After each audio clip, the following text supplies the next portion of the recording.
Kizaru, Borsalino, the Yellow Monkey.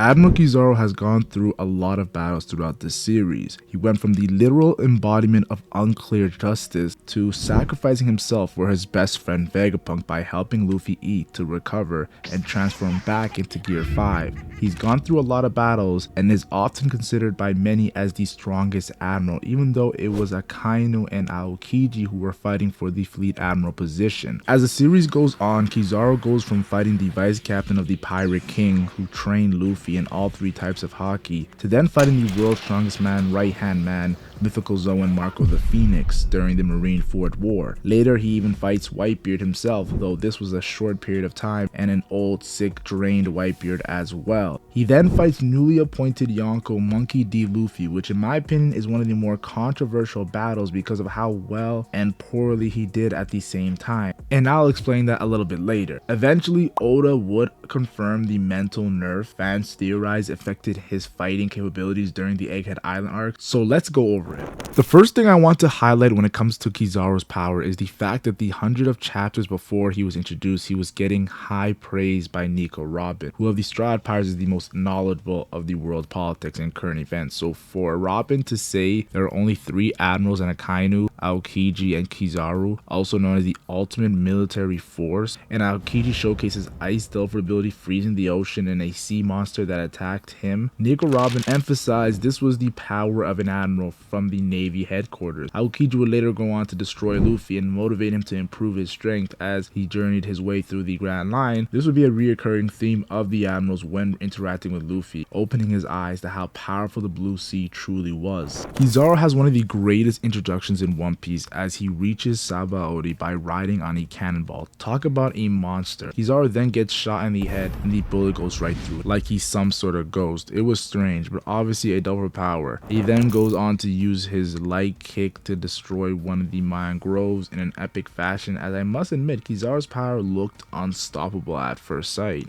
Now, it's not like Oda has Kizaru taking out fodder pirates at Sabaody only. This arc is an arc known for its super rookies worth over 100 million berries, and Kizaru's first target was Basil Hawkins, where he said an interesting line: speed is weight. Have you ever been kicked at the speed of light? That is exactly equal to 299,792,458 meters per second, approximately 300,000 kilometers per second, 186,000 miles per second, 671 million miles per hour. Me personally, I feel badass just driving 100 miles per hour for context. So to answer Kizaru's question, no, Hawkins hasn't ever been kicked at the speed of light. Hawkins' powers allows him to transfer damage from himself to another person. So we saw 2 pirates get destroyed by Kizaru with ease, and Hawkins compliments Kizaru saying, "You're far stronger than I expected." This is big words coming from a pretty powerful pirate at the time, as Kizaru looked confused that Hawkins was still standing. That is the definition of power. And Kizaru is not just all talk. He took on 4 captains worth more than 100 million berries at once. This was an amazing pre-time skip feat, as it was never seen before, as it seemed like he teleported and kicked the shit out of a Rouge. Hopefully that gets bleeped in the editing. Belines Hawkins and deduces he's not a Logia through damaging him. Apu tries to help with his fighting music, but Kizaru eats that shit for breakfast and proceeds to one-shot him and X-Drake, and then finishes off Hawkins in record time. If the arc ended here, I would have been satisfied in the display of an admiral's power. But wait, there's more. Kizaru then finishes a weakened Zoro from his sacrifice during Thriller Bark, and at this point, us as readers did not know who could fight this incredible fighter, as Silver Zrayli saves Zoro's life and blocks the light speed kick. This is the same Rayleigh who taught Luffy all 3 types of haki, while also scaring Blackbeard away with his Conqueror's haki coding and reputation. Though Rayleigh admitted Blackbeard would have won the battle, it's still a big deal. Kizaru admits the Marines would need to make preparations to capture Rayleigh, and Rayleigh asks to let the Straw Hats go, and he replies, "Give me a break, not after the Celestial Dragon incident." Kizaru then moves at the speed of light to kill Zoro, and Rayleigh uses his sword to cut him, drawing blood. Kizaru then brings out his light sword and clashes with the Dark King, causing Rayleigh to huff and puff as his stamina was not how it used to be. Now, had the fight been drawn out, Kizaru might have came out on top just because of how he's more in his prime than Rayleigh, but we would never have known for certain because they were battling equally. Kizaru begins the Marineford War going straight for the world's strongest man as expected, with an attack that shoots an array of light beams that gets blocked by Marco the Phoenix. Now, at face value, you would have think a Yonko commander blocking an admiral's attack. What is going on? But this is the same Marco that would go on to fight Blackbeard during the time skip, and during Kawano clashed with the other Yonko Big Mom, to then of course fighting two of Kaido's strongest commanders in King and Queen simultaneously. So this is no slouch. That was confronting Kizaru. Kizaru would continue to attack, but Marco would just fly through with his mythical zone Devil Fruit ability and kick Kizaru out of the sky. Though it wasn't as effective as Marco wanted the kick to be, we would later see Kizaru battle IQ come into play as he shoots Marco as he is distracted by Whitebeard's health, and then Kizaru sets fights are won and lost in an instant. Of course, Marco would heal himself from the damage, but Kizaru would have Vice Admiral Onigimo use his double power to handcuff Marco and Sea Stone, and then deal damage that could not be healed. Kizaru would have other interesting moments during the war, like Ivankov needing to death wink Luffy out of the way so Kizaru didn't kill him, or when he kicked Luffy all the way back to square one in Jinbei's hands. Even having 7 commanders protect Luffy from Kizaru, showing how scary an admiral's power could be. One of my personal favorite moments is when the 3 admirals blocked Whitebeard's attack with advanced armament haki, showing they weren't just abusing their rare Logi abilities. Luffy then attacks the 3 admirals and gear seconds past them in an iconic scene, until Kizaru comments saying he's too slow and kicks him back again. Kizaru then shoots a light beam at Luffy, causing heavy damage, as he tells Luffy without strength you can't help people by sheer force of will. He would eventually kick Luffy to Whitebeard while calling him trash. It's like Oda wanted us to reinforce how strong Kizaru was through Luffy during the war. I have to add, Rakuyu of the Whitebeard commander for nearly 30 years attacked Kizaru with his weapon to no avail, showing Kizaru was putting in work behind the scenes as well, on like when I talk about off-screen fights during Marineford, as One Piece fans like to put it. Knowing what we know now, I found it interesting to see the reactions at Marineford of Luffy's Conqueror's Haki, especially Kizaru, who states he's hiding a terrifying power. This comment matches up with Oda confirming recently he's only an armament and observation Haki user. And this does affect how we view his power, because Conqueror's Haki coding has become a big deal when it comes to the upper echelons fighting capabilities, from Roger and Whitebeard to Luffy and Kaido to Shanks recently with Divine Departure. It's a huge boost in combat ability and it cannot be ignored. The first time we ever see Kizaru interact with the Yonko is versus a old sick Whitebeard after being stabbed and punched with magma. And overall, drained Whitebeard stops him from getting to Luffy, but Kizaru counters after Whitebeard stops him again by shooting a light beam into him while also stepping on his supreme grade weapon. It was a cool scene, but definitely hard to power scale because of the context I just mentioned. Regardless of Whitebeard stopping Kizaru still even shoots Ace's Sea Stone Cuff Key after all the effort. So yeah, hold it right there, Kizaru. These words from Ben Beckman took over the One Piece fanbase. To see an admiral be intimidated by a vice captain to a Yonko was shocking, but Ben Beckman is not your regular vice captain in the same way Rayleigh is not your regular vice captain. Brand New stated the Red Hair Pirates had the strongest commanders out of the Yonko, and Ben Beckman being the strongest commander of that group means he surpasses Katakuri, King, and even the great Marco. Then Oda stated himself, if the cheerful and party-loving Shanks is the sun, then Beckman, who exudes calmness and dignity, is the moon. It is this man who makes the enemies realize the true frightening nature of pirates and piracy. Experience traveling the seas, a brilliant mind, and someone with an extremely high level of fighting ability. His presence, which is on par with red hair, makes even the fierce fighters of the New World tremble in fear.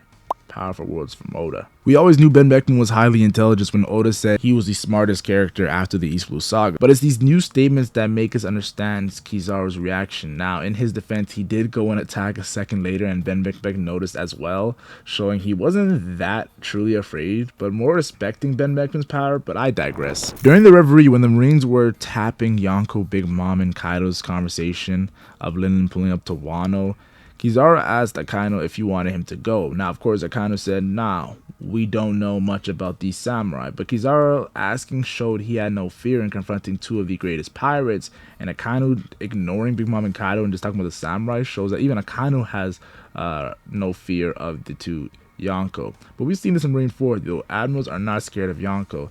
And you have to understand, in the new world, perception-wise, this was huge for his character. It made us look at him on a higher level going into Egghead Island arc. And honestly, I'll say this. After Wano, the gap between Yonkos and Admirals were the smallest I've ever seen.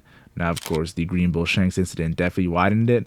And then, of course, we saw Kizaru and Luffy. But still, I'm saying this right now. After Wano, people had really high expectations for the Admiral agenda. Now, the Egghead Island arc begins with Sentomaru facing his uncle Kizaru. Well, he just calls him Uncle Kizaru, but you get what I mean. Who taught him everything he knew. And Kizaru pretty much wins in 2 hits while also tanking an advanced armored haki sumo strike and letting the readers know his defense is stronger than Sentomaru, who's known for his defense. This was a good showing of Kizaru being in the top tier and how fast he beat Vegapunk's bodyguard. And he probably could have avoided the attack that he tanked if he didn't respect Sentomaru, if I'm being completely honest. Things get more difficult when Luffy jumps into the action with Conqueror's Haki coding his kick while letting the yellow monkey know this Monkey D. Luffy is 100 times stronger than the one Kizaru was bullying during the war. Luffy during the war was pretty powerful, so for him to be 100 times stronger does actually put Kizaru in a high respect when it comes to his power. Kizaru then recognizes Luffy as the man who beat Kaido as he takes on Luffy's speed, form, Snake Man, used to defeat Katakuri, Mr. Future Sight himself, as Kizaru uses advanced armored haki to sumo block the attacks, showing how fast Kizaru is to keep up with Snake Man. Kizaru then defeats his form by flying up and charging at Luffy with a light speed kick as he lets Luffy know speed is power. And this is a callback to what he told Hawkins. Kizaru then takes on Gear 5 Luffy and gets thrown off the island towards the ocean and bounces back with a light clone jutsu. Shout out to Naruto with his light sword as well, showcasing his versatility versus the Yonko, as this is our first official Prime Yonko versus Prime Admiral fight in this series.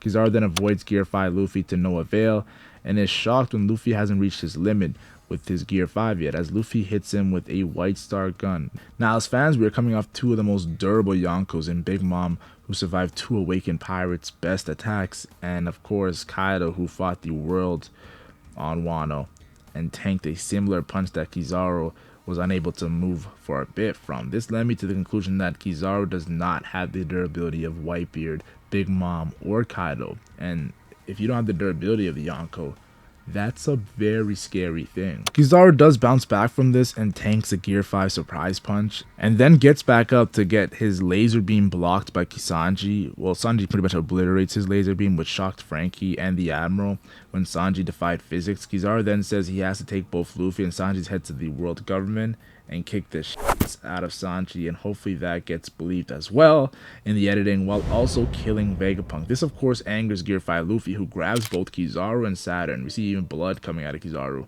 and slams them together with Dawn Symbol and then throws them off the island, Egghead Island. Kizaru gets flying into a warship and this time doesn't bounce back like he did earlier, and the mental nerf begins because he never fights again after this moment. His mission was complete though, as he survived Joy Boy's Haki blast that happened at the end of the arc that knocked out every Vice Admiral, and when the Marines wanted to treat his wounds, he says they run deep. I have to admit, we don't see Kizaru go all out during this arc, and I recognize this at the end of the arc. So did we truly see a Prime Yonko versus Prime Admiral in this battle? Because if we did truly see it, then I definitely feel like Luffy really put the work on Kizaru.